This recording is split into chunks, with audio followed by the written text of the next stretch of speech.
Welcome. Today we will show you a selected dish from the country of Ethiopia.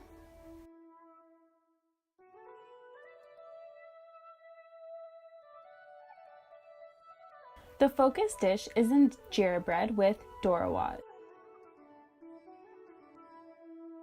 And what is this, you may ask?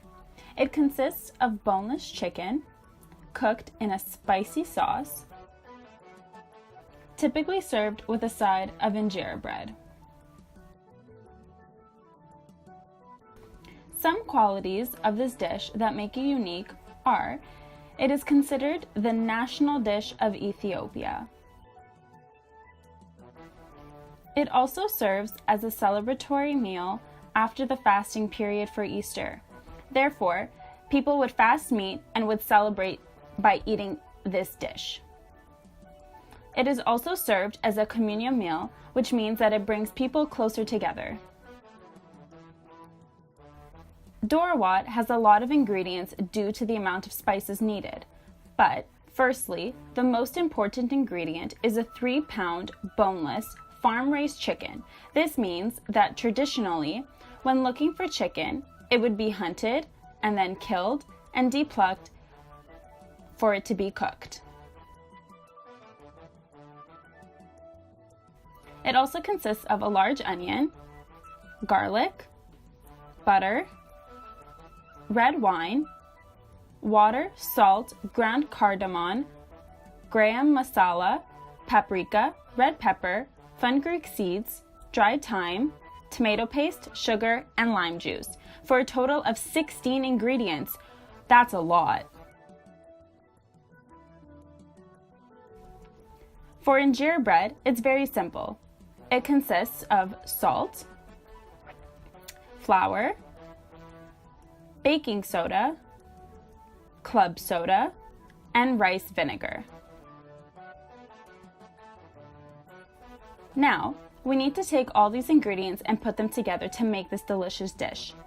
To make dorawat, you must first mix all your ingredients into a bowl and then place everything into a pot over the stove. The chicken needs 4 to 6 hours so it can be perfectly tender. You also have to make sure to keep mixing so nothing sticks to the pot or burns.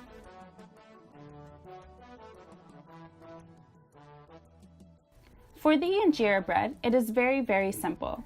All you have to do is take a large bowl and mix all the ingredients together. It's that simple. You must then take a scoop of the mixture, and before putting it into the frying pan, line it with oil so make sure nothing sticks, and once you put it in the fryer, you just flip it over and cook it to make the flatbread. Once both are done cooking, you put them together and it creates the perfect dish for Ethiopia. So how does this meal contribute to the identity of Ethiopia? Well, firstly, traditionally, this meal is served as a courtship between a man and a woman. It would determine the quality for a perfect wife. So if you could cook dorawat, you are the perfect wife. This meal is also about love and care for each other. It's traditionally eaten with your hands. Therefore, before serving yourself, you would feed the person next to you. It is a communal dish, so all about commensality. Everyone eats together and it brings them closer. So time for a little history.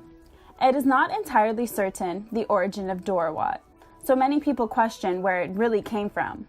But it is said to have started in the Aksumite Kingdom. How long ago was that? Between the years of 200 and 800 AD. The origin of injera bread all began with a little grain known as teff. So teff is known as the smallest grain in the world. This grain is also important for Ethiopians because they lived a semi-nomadic lifestyle back then. Therefore, because this grain was so small, it was perfect for transportation. So, has anything changed over time? Well, we're glad you asked. So, in the past, someone would have to physically go out and kill the chicken themselves and depulk it, which was a little bit of a process. But now, because of the building of infrastructures and urbanization, it is as simple as going to your local grocery store to purchase a chicken, which is already killed and depulked. So it takes away all that hard work and creates a very simple process. Also, it is important to note that due to modifications of the recipe, it is no longer as spicy as it used to be. However, it is still an important communal meal for everyone to share together.